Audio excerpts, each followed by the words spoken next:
Alright, here with Courtney today. We're going to talk about core training, and we're going to look at the plank as the main exercise today.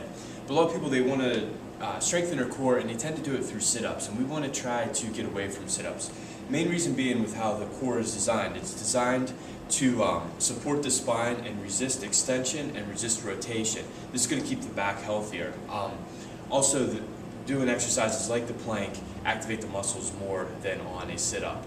And we also spend all day sitting, so we get our shoulders rounded, our hips rounded under.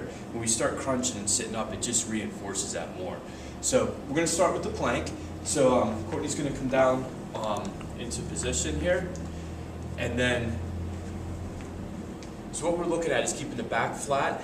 Bring your shoulder blades together a little bit, Courtney. There you go. And we want the hips level. We don't want the hips sagging down. Go ahead and drop them down just so you can see what it's like. So we don't want that. We want to bring them up. Right about there. Also, a mistake a lot of people make is they'll lift their hips real high and kind of look like a pyramid. We don't want to be there either. So come back down flat. Again, lift those hips up a little bit. We want to be able to hold this for about a minute before we make it any harder or progress it at all. Some of the progressions we can do once we have this down is we can go ahead and lift the heel up, come back down, only lift a couple inches, back down, back up. Now, if you see the hips rolling or moving at all, we need to come back to stable. We want to keep that locked before we move.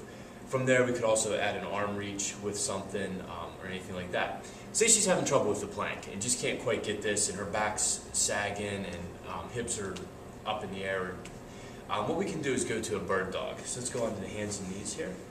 And then what we can do is we want the hands directly under the shoulders, knees directly under the hips, and we want the back just in a neutral alignment. We don't want to be super sagged down or rounded up. So what she's going to do is extend out with her right arm and left leg, keeping everything stable, holding for a 3 count, come back down, and then she's going to do that on the other side. Again, we're just getting this stability here. Maybe go for about 10 reps there. Let's go one more on each side.